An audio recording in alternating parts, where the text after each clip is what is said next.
Hi everyone, welcome back to my channel. In today's video, we will be making a delicious Hassa curry recipe. Remember, for all the ingredients and measurements, it will be listed down below in the description box. Now here is what you will need for today's recipe.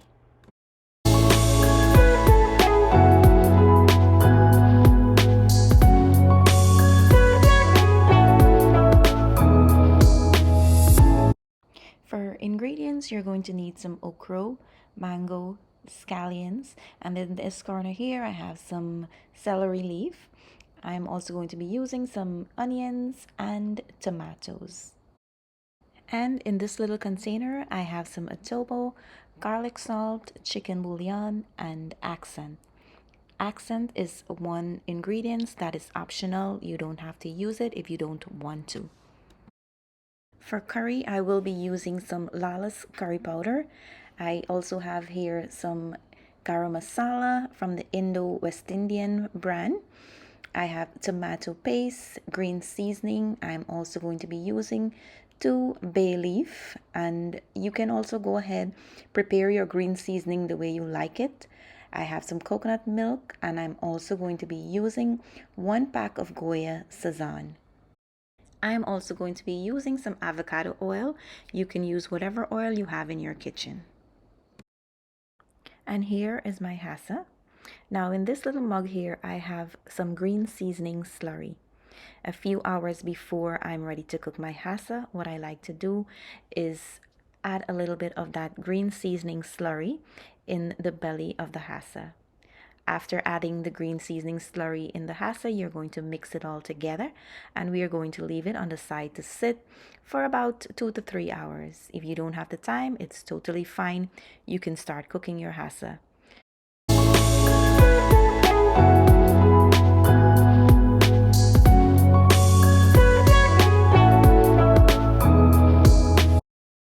After 2 hours, I'm going to start preparing my masala to cook my curry.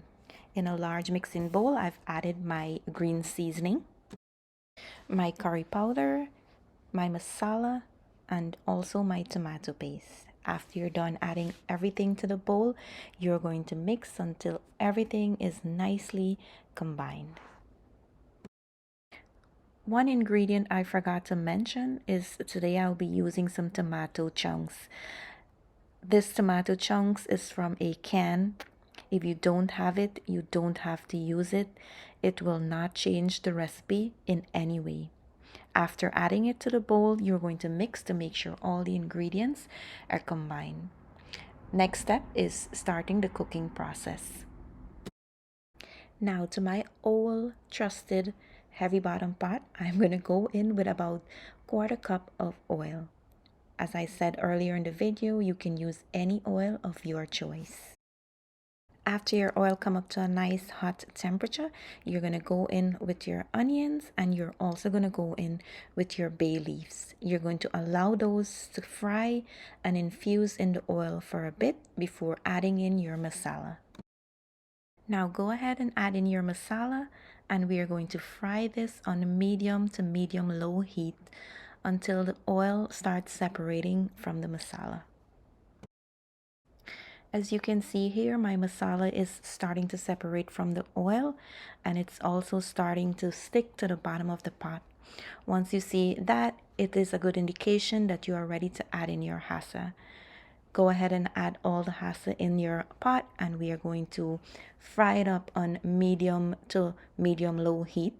We want the hassa to release all its water, and we want that water to dry back out before we add any other water to cook our curry.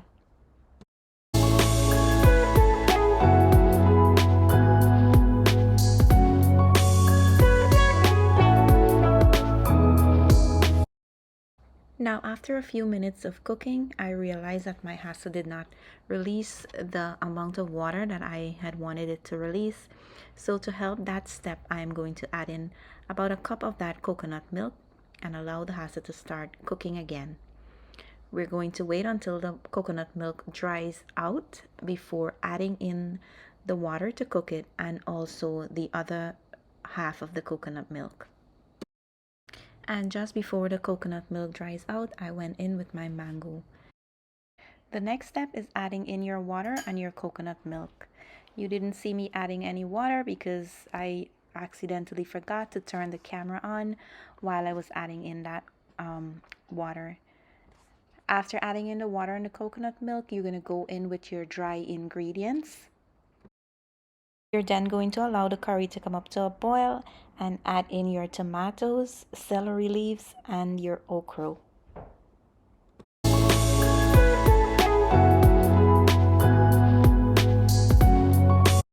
Now you're going to allow your curry to cook for about 15 to 20 minutes. You want the sauce to thicken up a bit. You also want the okra and the mango to be nice and soft. You will then taste to make sure that the salt is enough for you. If not, you can go ahead and add in some. Make it to your likeness and you are all set.